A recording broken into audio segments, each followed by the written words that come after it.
Assalamualaikum, Sohail Khan here. Welcome back to Encyclopedia of Zoology. और dear students, हमने पिछले lecture में interior pituitary के हार्मोन को स्टार्ट किया था, ग्रोथ हार्मोन का, और हमने लेक्चर एंड किया था फंक्शन और एक्शन ऑफ ग्रोथ हार्मोन की। तो आज हम फंक्शन या एक्शन ऑफ ग्रोथ हार्मोन को पढ़ते हैं। स्टूडेंट्स, जो फंक्शन है ग्रोथ हार्मोन की वो क्या है कि हमको पता है कि हमारे बॉडी में 3 मेजर फूड स्टॉप होते हैं। 3 मेजर कौन से? खुराक जो होते हैं, हम लिपिड लेते हैं, कार्बोहाइड्रेट लेते हैं एंड प्रोटीन लेते हैं। ये जो ग्रोथ हार्मोन है स्टूडेंट्स, ये इन तीनों फूड स्टॉप की जो मेटाबॉलिज्म है उस मेटाबॉलिज्म पे एक्ट करता है। मेटाबॉलिज्म आपको पता होगा कि हम कहते हैं, सिंपल अल्फाज में अगर मैं आपको बता दूँ, इसको कहते हैं अमल तोड़ फोड़। अमल तोड़ फोड़ के मेटाबॉलिज्म एक ऐसा अमल है जिनमें कुछ चीज़ें बनती हैं और टूटती रहती हैं। एनाबॉलिज्म होता है जिसमें चीज़ें बिल्डअप होती है, और कैटाबॉलिज्म होता है जिसमें ब्रेक डाउन होते हैं चीज़ों की। कैसे स्टूडेंट्स? तो ये जो ग्रोथ हार्मोन है ये इन तीनों की कौन कौन से प्रोटीन, लिपिड एंड कार्बोहाइड्रेट की मेटाबॉलिज्म्स पे एक्ट करता है। हमने कहा था अमल तोड़फोड़ पे एक्ट करता है। क्या मतलब है? प्रोटीन को बनाता है तो क्या हुआ? एनाबॉलिज्म हुआ। लिपिड को यूटिलाइज करता है तो ये क्या हुआ? कैटाबॉलिज्म हुआ। एंड कार्बोहाइड्रेट को कंजर्वेट करता है। तो स्टूडेंट्स, इसके 2 मेन इफेक्ट हैं। एक मेटाबॉलिज्म पे इसका इफेक्ट होता है ग्रोथ हार्मोन का, और दूसरा इसका इफेक्ट होता है ग्रोथ पर। तो हम अभी पहला पढ़ेंगे इफेक्ट ऑन मेटाबॉलिज्म्स पर। मेटाबॉलिज्म्स पर इसका ये इफेक्ट है, जैसे हमने कहा था कि इसके कार्बोहाइड्रेट को कंजर्वेट करता है, स्टोर करता है, लिपिड को यूटिलाइज करता है या मोबिलाइज करता है स्टूडेंट्स, और प्रोटीन को क्या करता है? सिंथेसिस करवाते हैं। कैसे? हम 1 बाय 1 पढ़ेंगे। वैसे ये तो मैंने आपको बता दिया कि ये प्रोटीन सिंथेसिस करवाते हैं। अब आप कहोगे कैसे प्रोटीन की सिंथेसिस करता है? कोई ना कोई सोर्स, किस तरीके से ये प्रोटीन सिंथेसिस करता है वो हम पढ़ेंगे। स्टूडेंट्स, ऑन प्रोटीन मेटाबॉलिज्म्स पर इसका जो एक्ट है, उसका जो इफेक्ट है प्रोटीन पर, वो क्या है कि ये क्या करता है? प्रोटीन सिंथेसिस करता है, प्रोटीन बनाता है। कैसे बनाता है?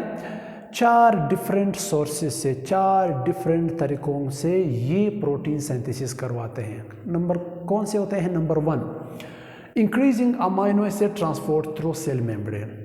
कि क्या करते हैं कि अमाइनो एसिड की ट्रांसपोर्ट को ज़्यादा करता है, एक्सेलरेट करता है, इंक्रीज कर देता है। नॉर्मली क्या होता है स्टूडेंट्स, जब ब्लड में या बॉडी के किसी भी फ्लूइड में अमाइनो एसिड की मिकदार ज़्यादा होती है, तो ये क्या करता है स्टूडेंट्स, ये उस अमाइनो एसिड को उन फ्लूइड से, उन ब्लड से इसको ट्रांसपोर्ट करता है, इसकी ट्रांसपोर्टेशन को इंक्रीज करता है सेल में। तो जब ये अमाइनो एसिड उस ब्लड से ट्रांसपोर्ट होगा सेल में, तो सेल के अंदर अमाइनो एसिड की तादाद, अमाइनो एसिड की कंसंट्रेशन ज़्यादा हो जाएगी। तो जब अमाइनो एसिड की मिकदार ज़्यादा हो जाएगी तो फिर वो क्या करेगा? प्रोटीन सिंथेसिस बन जाएगा, प्रोटीन बन जाएगा। एक तो ये तरीका हुआ। दूसरा क्या है students? Increasing RNA translation. RNA translation topic आप लोगों ने पढ़ा होगा। इसमें होता है क्या स्टूडेंट्स कि जो ग्रोथ हार्मोन है वो क्या करता है? सेल में आरएनए की ट्रांसलेशन को इंक्रीज कर देता है। ट्रांसलेशन में क्या होता है? प्रोटीन सिंथेसिस होती है स्टूडेंट्स। तो जब सेल के अंदर आरएनए ट्रांसलेशन इंक्रीज हो जाता है, इसकी वजह से फिर क्या होता है कि जो राइबोसोम्स होते हैं वो एक्टिवेट हो जाते हैं स्टूडेंट्स। जैसे ही राइबोसोम्स एक्टिवेट हुआ, राइबोसोम्स के बारे में आपके ज़हन में एक पॉइंट आएगा कि ribosomes are the protein factory. कि क्या था? प्रोटीन फैक्ट्री है। तो जब वो प्रोटीन फैक्ट्री है तो क्या हो जाएगा? मुकाबिल में क्या हो जाएगा? प्रोटीन बन जाएगा। तो आप कहोगे कि ग्रोथ हार्मोन जो होता है स्टूडेंट्स, वो सेल में ट्रांसलेशन, आरएनए ट्रांसलेशन को इंक्रीज कर देता है। तो जब ट्रांसलेशन ज़्यादा होती है, राइबोसोम्स बनना शुरू, राइबोसोम्स एक्टिवेट हो जाएंगे, तो राइबोसोम्स के एक्टिवेट होने से क्या होगा? प्रोटीन बन जाएंगे। ये 2 तरीके हुए। तीसरा तरीका क्या है जो बहुत इंपॉर्टेंट है? Increasing the transcription of DNA to RNA. DNA to RNA transcription जो टॉपिक था उनको याद कर लो। ट्रांसक्रिप्शन क्या था? जिसमें डीएनए से आरएनए बनती है स्टूडेंट्स। तो जब ये ट्रांसक्रिप्शन को सेल के अंदर इंक्रीज करवाएगा, एक्सेलरेट करवाएगा, तो क्या हो जाएगा? आरएनए बन जाएगी। वो आरएनए फिर क्या करेगी? वो सेल में जब आरएनए की कंसंट्रेशन ज़्यादा हो जाती है स्टूडेंट्स, वो भी क्या करेगा, आगे जा कर के प्रोटीन बनाएगा। ये कोई और तरीक़ाकार हुई।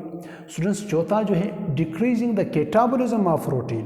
कैटाबॉलिज्म ऑफ प्रोटीन के ग्रोथ हार्मोन जो होता है वो प्रोटीन को तोड़ता नहीं, प्रोटीन को यूटिलाइज नहीं करता, उसकी कैटाबॉलिज्म्स को डिक्रीज कर देता है। कैसे स्टूडेंट्स, ये जब कैटाबॉलिज्म्स को डिक्रीज कर देता है तो नतीजे में क्या होगा, प्रोटीन बनना ज़्यादा होगी, प्रोटीन की सिंथेसिस ज़्यादा होगी और वो प्रोटीन फिर जा कर के क्या करेगा, बिल्ड अप करेगा टिश्यूज़ को, टिश्यू बनाएगा। तो इस वजह से हम कहते हैं ना कि एक पॉइंट यूज होता है कि growth hormone is in the favour of anabolisms, कि क्या है, एनाबोलिज्म्स के फेवर में है, क्योंकि ये ग्रोथ हार्मोन जो है वो प्रोटीन को तोड़ता नहीं, प्रोटीन की कैटाबॉलिज्म्स करवाता नहीं, बल्कि क्या करता है, एनाबॉलिज्म्स करवाता है, प्रोटीन को बिल्ड अप करता है। तो जब प्रोटीन बनेगा टिश्यूज़ फिर बन जाएंगे, बोन सेल्स की ग्रोथ हो जाएगी, उनमें डिफ्रेंशिएशन आ जाएंगे। तो ये भी क्या है, एक तरीक़ाकार है। ये 4 तरीके क्या है, इसका इफेक्ट जो है वो प्रोटीन पे है स्टूडेंट्स, प्रोटीन मेटाबॉलिज्म्स पे है। इन 4 तरीक़ों से प्रोटीन की सिंथेसिस होती है। दूसरा हमने कहा था कि प्रोटीन बनाता है एंड लिपिड की मोबिलाइजेशन करवाता है। अगर मैं आपको सिंपल बता दूं कि ग्रोथ हार्मोन जो है स्टूडेंट्स वो लिपिड को यूटिलाइज करता है, लिपिड को मोबिलाइज करते हैं। ये बात यहाँ तक क्लियर है। अब आप फिर कहोगे कि सर कैसे, कंसेप्ट क्लियर करवाओ हमें, कैसे ग्रोथ हार्मोन जो होता है वो लिपिड को यूटिलाइज करते हैं। अगर ये यूटिलाइज करेगा तो फिर क्या फ़ायदा है इसका, क्या बन जाएगा इससे। चलो आते हैं इफेक्ट ऑन फैट मेटाबॉलिज्म्स पर, कि फैट मेटाबॉलिज्म्स पर इसका क्या इफेक्ट है। स्टूडेंट्स जो ग्रोथ हार्मोन है वो करता है क्या है, वो मोबिलाइज करता है, किस चीज़ को, मोबिलाइजेशन करता है फैट को फ्रॉम एडिपोज टिश्यू से।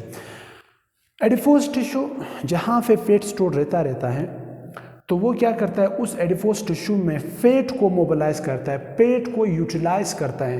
तो जब पेट को ये यूटिलाइज करेगा, ये यूज़ करेगा, नतीजे में क्या हो जाएगा, फैटी एसिड की मिकदार जो है वो ज़्यादा हो जाएंगे। फैटी एसिड क्या है, हमने कहा था कि these are the building block of lipid या बिल्डिंग ब्लॉक ऑफ पेट है। तो जब ये कंसंट्रेशन किसकी, फैटी एसिड की मिकदार ज़्यादा हो जाएगी सेल में, वो फिर क्या करेगा स्टूडेंट्स, वो जो ग्रोथ हार्मोन है वो इस जो फैटी एसिड है वो फैटी एसिड फिर सेल जो है स्टूडेंट्स उसको एज अ एनर्जी के तौर पर इस्तेमाल करते हैं।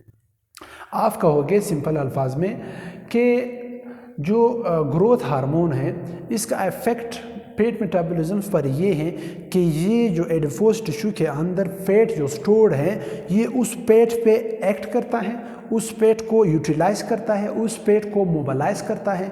तो जब फैट की यूटिलाइजेशन हो जाएगी, फैट की इस्तेमाल होना शुरू हो जाएगा तो फिर क्या हो जाएंगे, फैटी एसिड की मिकदार ज़्यादा हो जाएगी। तो जब फैटी एसिड की मिकदार ज़्यादा हो जाएगी सेल में, फिर वो सेल क्या करता है, उस फैटी एसिड को एज अ एनर्जी के तौर पर इस्तेमाल करते हैं। तो इस पर क्या इफेक्ट का, पेट पे इसका इफेक्ट था कि ये क्या करता है, इफेक्ट को यूटिलाइज करता है। तो फिर आप कहोगे कि ये इस वजह से इसको यूटिलाइज करता है क्योंकि सेल को एनर्जी की ज़रूरत पड़ती है। वो क्या करते हैं, एज अ सेल जो है इसको ग्लूकोज या ग्लाइकोजन को एनर्जी की सूरत में यूज़ नहीं करता, बल्कि किसको यूज़ करता है, लिपिड को यूज़ करता है। तीसरा इफेक्ट इसका है कार्बोहाइड्रेट मेटाबॉलिज्म्स पर, कि ये क्या करता है स्टूडेंट्स, ये कार्बोहाइड्रेट को कंजर्वेट करता है, कार्बोहाइड्रेट को स्टोर करता रहता है ग्लूकोज की शक्ल में, ग्लाइकोजन की शक्ल में। कैसे, चलो देखते हैं। इसका मेन इफेक्ट क्या है कार्बोहाइड्रेट पर, कंजर्वेशन ऑफ ग्लूकोज। कितने, 1 2 3 तीन तरीकों से ये क्या करता है, ग्लाइकोजन को स्टोर करता है, ग्लूकोज को स्टोर करता है। Number 1, increasing the deposition of glycogen in the cells, increasing the deposition of glycogen in the cell में इस पॉइंट का मतलब ये है कि क्या करता है कि जो ग्रोथ हार्मोन है वो सेल के अंदर ग्लाइकोजन की डिपोजिशन को, ग्लाइकोजन को स्टोर करना क्या करेगा, ज़्यादा करेगा, इंक्रीज करेगा। कैसे स्टूडेंट्स, यहाँ पे हमने बात की थी, अभी हमने बात की कि जो ग्रोथ हार्मोन है वो ग्लूकोज को एज अ एनर्जी की सूरत में यूज़ नहीं करता। सेल जो है उसके जो सेल है वो एनर्जी कहाँ से लेते हैं, वो फैट से एनर्जी लेते हैं, वो फैटी एसिड से एनर्जी लेते हैं। तो जब वो फैटी एसिड से एनर्जी लेगा तो क्या होगा, ग्लूकोज यूटिलाइज नहीं होगा, एज अ एनर्जी के तौर पर ग्लूकोज यूटिलाइज नहीं होगा, तो जब ग्लूकोज यूटिलाइज नहीं होगा सेल्स में, वो किस में कन्वर्ट हो जाएगा, वो ग्लाइकोजन में कन्वर्ट हो जाएगा, और वो ग्लाइकोजन फिर सेल के अंदर डिपॉजिट होना शुरू करेगा।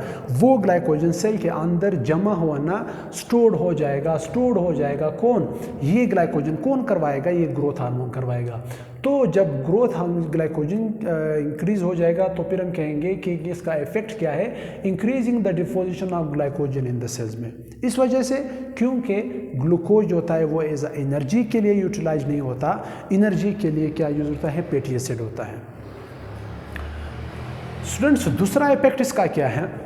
दूसरा इफेक्ट इसका है कि decrease in the uptake of glucose by the cells, कि क्या करते हैं सेल्स में ग्लूकोज की अपटेक को, ग्लूकोज की यूटिलाइजेशन को भी क्या करता है, डिक्रीज कर देता है, कम कर देता है।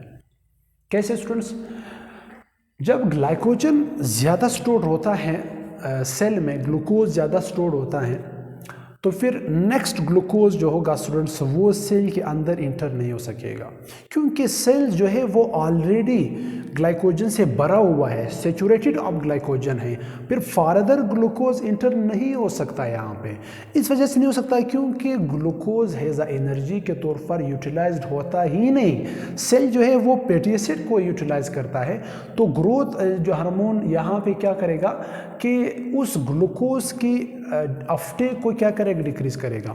सेल जो है वो ऑलरेडी ग्लाइकोजन से भरा हुआ है, तो फिर ग्लूकोज जो है वो सेल के अंदर नहीं जा सकता फर्दर, तो फिर क्या होगा, ब्लड ग्लूकोज लेवल की जो मिकदार है स्टूडेंट्स वो ज़्यादा हो जाएंगे। जो ग्लूकोज है वो ब्लड में डिपॉजिट होना शुरू कर देगा। ब्लड में ग्लूकोज की कंसंट्रेशन जो है, ब्लड में ग्लूकोज की मिकदार जो है वो ज़्यादा हो जाएगी। तो जब ग्लूकोज की मिकदार ज़्यादा हो जाएगी फिर क्या होगा, फिर ये स्टेप आ जाएगा। थर्ड इसका इफेक्ट क्या है, डायबेटोजेनिक इफेक्ट ऑफ ग्रोथ हार्मोन, कि ग्रोथ हार्मोन का डायबेटोजेनिक इफेक्ट क्या है। स्टूडेंट्स, यहाँ पे लफ्ज़ मैंने यूज़ किया hyperglycaemia. Hyperglycaemia developed due to the decrease of take of glucose by the cells. हमने यहाँ पे अभी बात की थी कि जब सेल्स क्या करेगा, ग्लूकोज की यूटिलाइजेशन को कम करेगा, डिक्रीज ऑफ टेक करेगा, क्योंकि सेल जो है वो ग्लाइकोजन या ग्लूकोज से भरा हुआ है, तो ब्लड में ग्लूकोज की कंसंट्रेशन ज़्यादा हो जाएगी, ब्लड में ग्लूकोज की मिकदार ज़्यादा हो जाएगी, जिसकी वजह से हाइपरग्लाइसीमिया काज हो जाएगा। हाइपरग्लाइसीमिया का मतलब क्या है, ज़्यादा मिकदार ऑफ ग्लूकोज।